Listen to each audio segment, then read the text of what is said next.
Imagina despertar en una aldea rodeada por niebla, con los caminos de tierra endurecidos por el frío, los techos cubiertos de musgo y una vida que dependía de cada grano, de cada fruto, de cada árbol. En la Europa medieval, la supervivencia no era una carrera por el progreso, sino una batalla diaria contra el hambre, las enfermedades y los largos inviernos. En ese escenario agreste, silencioso, las frutas no eran adornos de cocina ni postres ocasionales. Eran sustento. Eran medicina. Eran símbolo de estatus, riqueza natural, y a veces, de protección espiritual. Mucho antes de que las frutas vinieran empaquetadas en plástico o seleccionadas por algoritmos de mercado, existía una sabiduría profunda que guiaba qué plantar, qué recolectar y cuándo hacerlo. Pero con el paso de los siglos, muchas de esas frutas desaparecieron de los huertos, de las mesas y de la memoria colectiva. No por ser inútiles, sino porque la agricultura moderna, enfocada en la uniformidad, las dejó de lado. Hoy, vamos a resucitar ese legado dormido. Vamos a redescubrir 15 frutas extraordinarias que formaron parte del corazón alimentario y cultural de la Edad Media. Frutas que eran tan valiosas que figuraban en testamentos, eran usadas como moneda de intercambio y reverenciadas por sus propiedades curativas. Frutas que tal vez no has probado nunca, pero que tus antepasados conocían muy bien. Y comenzamos con una que parece un error de la naturaleza, pero esconde uno de los sabores más complejos y apreciados del pasado, el níspero europeo. Esta fruta, de apariencia marrón, rugosa y poco atractiva, florecía en los jardines y campos de Europa desde el siglo X. Su nombre, níspero, no hace justicia a su historia. En las primeras heladas del invierno, cuando todo parecía dormido, los nísperos colgaban de las ramas esperando su momento. Pero no eran comestibles al instante. No. Había que esperar. Los campesinos sabían que había que bletear el fruto. Esto significaba dejarlo reposar hasta que comenzara un proceso de descomposición controlada. Una especie de maduración a través del tiempo, en la que los taninos se disolvían y el sabor florecía. Solo entonces se convertía en un manjar.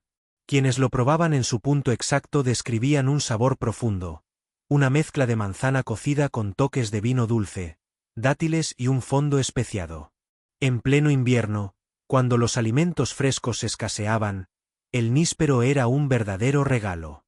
Incluso escritores como Shakespeare y Chaucer lo mencionaron en sus obras, con esa fascinación casi cómica por una fruta que parecía no prometer nada, y sin embargo, ofrecía tanto. Pero el níspero no estaba solo. Otra fruta, más pequeña pero igualmente poderosa, reinaba en los rituales de fermentación rural. La manzana de Serval. Aunque su nombre confunde, pues no se trata de una manzana común. Esta fruta es un pariente del serval y se utilizaba especialmente para la elaboración de sidras intensas. Los agricultores la recolectaban en otoño, cuando su sabor amargo comenzaba a suavizarse, y la mezclaban con otras variedades de manzana para crear bebidas robustas, densas y profundamente ligadas a las tradiciones festivas. En algunas regiones de Inglaterra y Francia, pueblos enteros eran conocidos por sus bebidas fermentadas enriquecidas con serval. El proceso no requería tecnología moderna, tan solo tiempo, paciencia y conocimiento. De hecho, registros fiscales del siglo XIII muestran que muchos campesinos pagaban sus impuestos en jarras de sidra, elaboradas con estas frutas pequeñas pero esenciales. El serval también era una planta de respeto. En el mundo medieval, donde la propiedad de la tierra marcaba el estatus, poseer un árbol de serval era símbolo de riqueza. Estos árboles tardaban décadas en producir su primera cosecha. Se necesitaba visión, compromiso y muchas veces generaciones para ver sus frutos. A pesar de su sabor áspero cuando recién se recolectaban, una vez almacenadas entre paja o heno, las frutas del serval maduraban lentamente y adquirían un dulzor suave, semejante al de los dátiles. Su duración era legendaria. Podían conservarse durante todo el invierno sin pudrirse. No es de extrañar que aparecieran en testamentos o fueran causa de disputas legales. Pero si el serval alimentaba y el níspero deleitaba, había otro árbol que sanaba. El cornejo, también conocido como cerezo de cornalina. En los jardines monásticos, donde la botánica se entrelazaba con la espiritualidad, este árbol era cultivado no por sus flores ni por su madera, sino por sus frutos rojos, vibrantes y cargados de propiedades medicinales. Las cerezas de cornalina eran recolectadas en verano y utilizadas para preparar jarabes contra fiebres, resfriados y malestares digestivos. Su sabor ácido las hacía poco populares para comer frescas, pero en infusiones, jarabes y conservas, se transformaban en remedios poderosos. La madera del cornejo era tan densa que se usaba para fabricar armas, herramientas y piezas de precisión como mecanismos de ballestas. Un solo árbol podía proporcionar frutos curativos, madera resistente y sombra fresca. Era, literalmente, una farmacia viviente. Durante el reinado de Carlomagno en el siglo IX, se ordenó plantar cornejos en todo el imperio carolingio. La decisión no fue estética. Fue estratégica. La corte entendía que la salud pública dependía de lo que creciera en la tierra.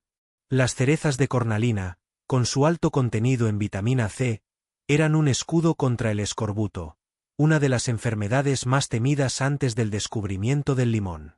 Mientras los monjes usaban frutas para curar, los agricultores usaban frutas para cocinar, preservar y proteger. Pero no todas las frutas fueron celebradas. Algunas, como el agracejo, fueron temidas, prohibidas y hasta perseguidas. El agracejo, con sus diminutas bayas rojo brillante y su intenso sabor ácido, fue durante siglos una joya de la cocina medieval, hasta que fue desterrado. No porque supiera mal.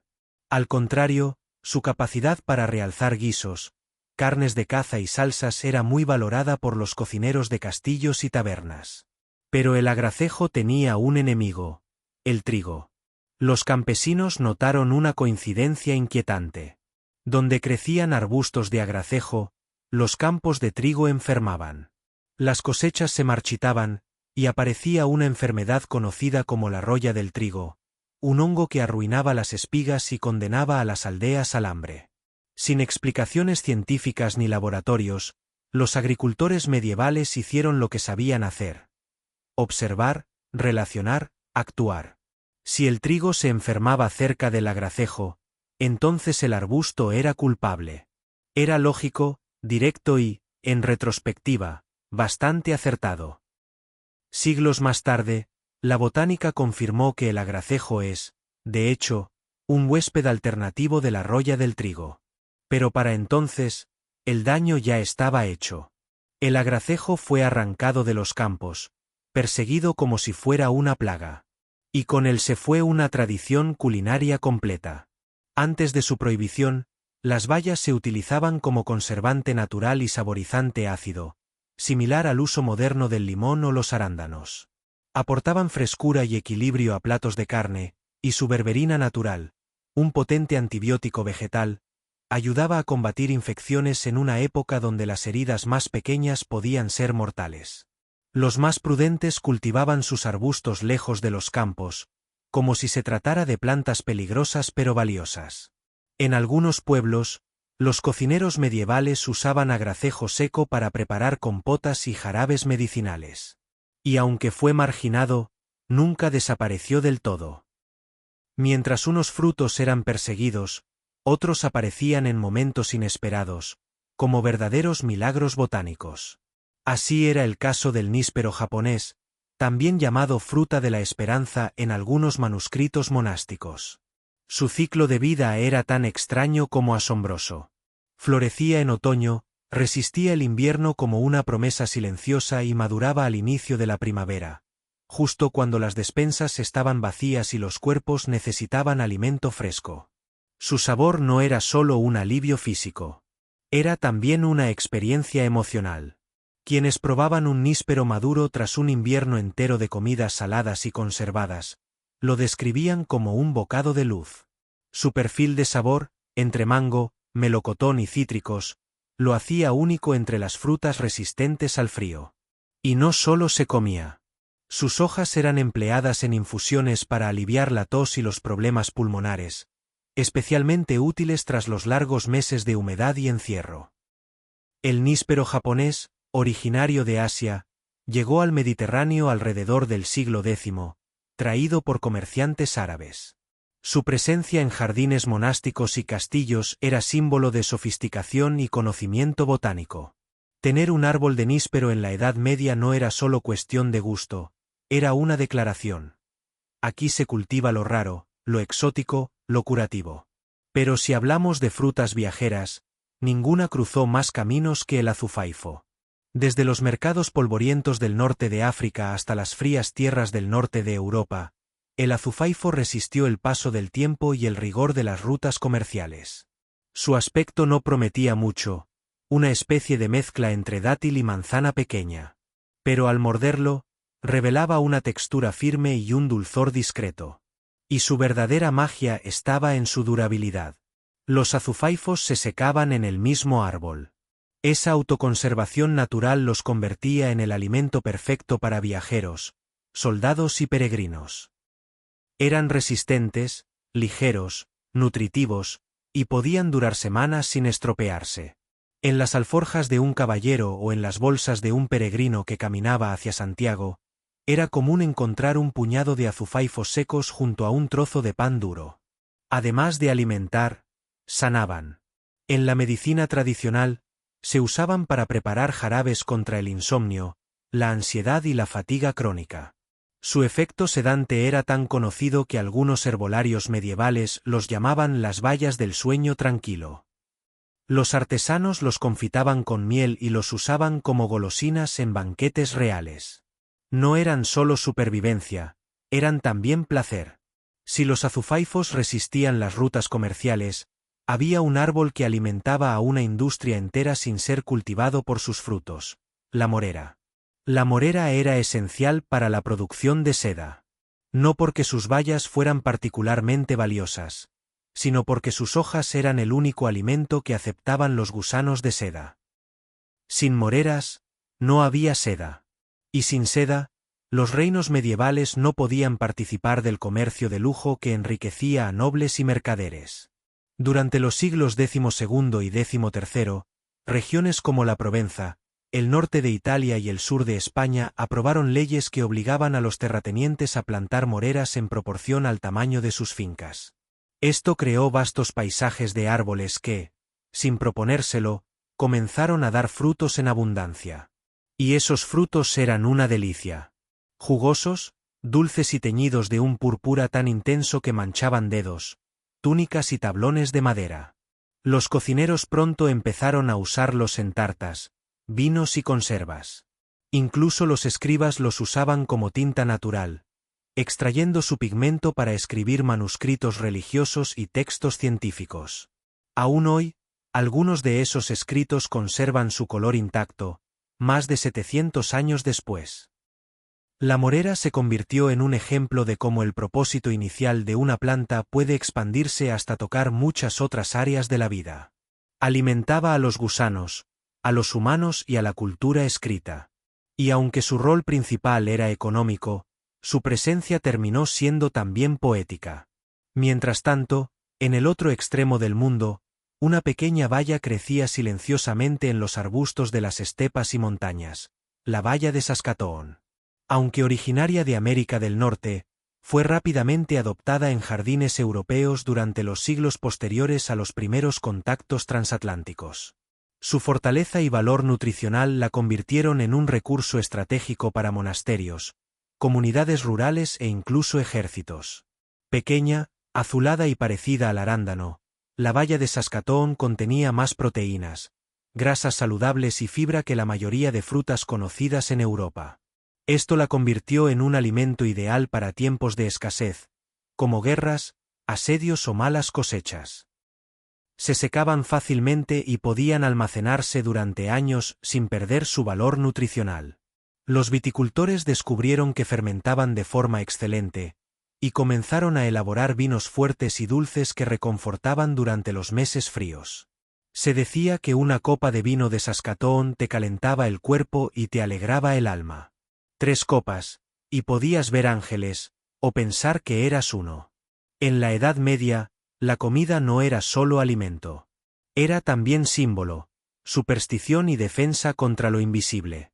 Las creencias populares estaban tan arraigadas como las raíces de los árboles que alimentaban a la población. Y entre todos esos árboles, el serbal tenía un lugar especial. No solo por sus frutos, sino por el poder espiritual que se le atribuía. El serbal, con sus pequeñas bayas rojas intensas y su madera fuerte, era considerado un guardián contra el mal. Se creía que protegía las casas de las brujas, los graneros de los espíritus oscuros y los caminos de los viajeros solitarios. Los campesinos colgaban ramas de serbal sobre puertas, ventanas y establos. Algunos llevaban trozos de su madera en amuletos o bastones tallados con símbolos sagrados. ¿Por qué tanto respeto? Todo tenía que ver con la estrella natural que se forma en la base de cada fruto. Esa figura de 5 puntas, semejante a un pentagrama, era vista como una señal divina. Una marca contra el mal. Pero no todo era superstición. Las bayas del serbal, aunque extremadamente amargas crudas, se volvían comestibles tras las primeras heladas. Cocidas, su sabor cambiaba y se convertían en una mermelada densa y nutritiva, con alto contenido en vitamina C. Esto era fundamental durante los inviernos del norte de Europa, cuando la carencia de frutas frescas podía provocar escorbuto y otras enfermedades. Los aldeanos también fermentaban las bayas para elaborar un licor fuerte conocido como aguardiente de serbal. Se decía que quemaba al entrar, pero curaba desde la garganta hasta el alma. Era bebida, medicina y ritual. No muy lejos del serbal, otro arbusto aguardaba su turno en los campos, el endrino. Sus frutos, conocidos como endrinas, eran pequeñas esferas azuladas, cubiertas por una fina capa cerosa. A simple vista, parecían comestibles. Pero morder una directamente era como chupar una piedra de vinagre. Su acidez era tal que encogía el rostro del más valiente. Sin embargo, el tiempo tenía una vez más la última palabra. Después de la primera helada, las endrinas perdían parte de su agresividad. Entonces eran recogidas con cuidado y preparadas para uno de los brebajes más queridos de la Europa medieval.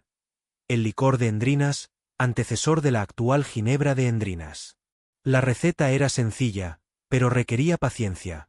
Pinchar las bayas, añadirlas a aguardiente o vino, y dejarlas reposar durante semanas o incluso meses. El resultado era una bebida dulce, afrutada y poderosa. El proceso de fermentación suavizaba los taninos y extraía lo mejor del fruto. Y como muchas otras plantas, el endrino ofrecía algo más que sus bayas. Sus ramas eran utilizadas para formar setos espinosos, verdaderas murallas vegetales que protegían los cultivos y el ganado. Su madera dura y duradera se usaba para fabricar bastones, garrotes y utensilios domésticos. En hospitales rurales y boticas improvisadas, las endrinas fermentadas eran preparadas como tónicos para el estómago, para bajar la fiebre o incluso como enjuague bucal. No había parte del arbusto que no tuviera un propósito. Mientras tanto, en los caminos de piedra entre aldeas y valles, una fruta peculiar comenzaba a destacar entre tabernas y mercados. El cheque, también llamado fruto del serbal silvestre, era pequeño, marrón y rugoso. No destacaba por su belleza, pero escondía un legado cervecero fascinante. Antes de la popularización del lúpulo, los taberneros medievales usaban chequers secos o fermentados para aromatizar y conservar la cerveza. Aportaban un sabor ácido, ligeramente astringente, que balanceaba las notas dulces de la malta. En muchas aldeas, el árbol de cheque era tan importante como el pozo o el horno comunal. Incluso el nombre de muchas tabernas actuales, como de Chequers en Inglaterra, proviene directamente de esta fruta. En la Edad Media, no era raro ver a la comunidad reunida bajo un gran árbol de cheque durante la cosecha, compartiendo bebidas y preparándose para el invierno. Estos frutos requerían el mismo proceso que el níspero, debían ser sangrados o sometidos a una descomposición controlada para suavizar su textura y transformar sus compuestos amargos en dulzura natural. Tras ese proceso, se volvían aptos para la fermentación y el consumo. Y mientras las comunidades se reunían bajo los árboles, Algunos viajeros lo hacían alrededor de un alimento casi milagroso, el almez. El almez, resistente como el roble y generoso como el manzano, producía frutos pequeños y dulces que parecían haber sido diseñados para la supervivencia. Estos frutos, aunque no muy conocidos hoy, eran valorados como fuente de energía pura. Se consumían frescos, secos, en harinas o en bebidas. Lo más importante era su durabilidad. Podían almacenarse durante años, incluso en condiciones climáticas duras, sin perder su valor nutritivo. Las raíces del almez eran tan profundas que el árbol podía sobrevivir a sequías, inundaciones e incluso incendios. Era prácticamente indestructible. Muchas aldeas lo plantaban como medida de protección alimentaria. En épocas de escasez, un almez maduro podía significar la diferencia entre la hambruna y la resistencia. Los frutos se molían y se mezclaban con otros ingredientes para prolongar la harina o espesar sopas. Incluso se cocinaban en forma de gachas durante festividades religiosas. Llevar una bolsa con almeces secos era tan importante como portar una espada en ciertos viajes. No bastaba con defenderse del enemigo. También había que sobrevivir al hambre. Y sin embargo, había una fruta tan extraña, tan poco común, que ni siquiera los campesinos sabían bien cómo clasificarla: el mispilus. Este pariente enigmático del níspero confundía incluso a los botánicos medievales. Su forma de estrella en la base, su textura rugosa y su lento proceso de maduración la hacían parecer salida de un jardín encantado. Solo se encontraba en jardines de monasterios o en las fincas más refinadas. No se cultivaba por azar. Requería suelos específicos, cuidados constantes y mucha paciencia. Cuando alcanzaba su punto de maduración, tras un sangrado delicado, el mispilus liberaba un sabor descrito como vino dulce con canela y miel. Se usaba en postres de la nobleza, en vinos de sobremesa y como ingrediente secreto en pócimas alquímicas. Tan rara era esta fruta, que aparece mencionada en apenas unos pocos tratados de botánica y en leyendas locales donde se le atribuía propiedades místicas. Para muchos, era simplemente una curiosidad. Para otros, un símbolo de conocimiento esotérico. Y para los pocos que la probaban, una joya de sabor irrepetible. De todas las frutas medievales, quizá la más humilde y subestimada fue también una de las más resistentes: la manzana silvestre. Hoy, cuando hablamos de manzanas, imaginamos frutas grandes, dulces y perfectamente pulidas. Pero sus ancestros eran muy distintos. Pequeñas, ásperas, ácidas hasta el punto de ser casi incomibles crudas. Sin embargo, estas manzanas salvajes eran el corazón oculto de los huertos medievales. Eran duras, sí, pero también lo era la vida de quienes las cultivaban. Y por eso, se valoraban. No servían para comer directamente del árbol, pero brillaban cuando pasaban por fuego, fermentación o conservación. Su contenido de pectina, una fibra natural, era tan alto que podían espesar mermeladas, formar jaleas sólidas y estabilizar conservas sin necesidad de azúcar adicional.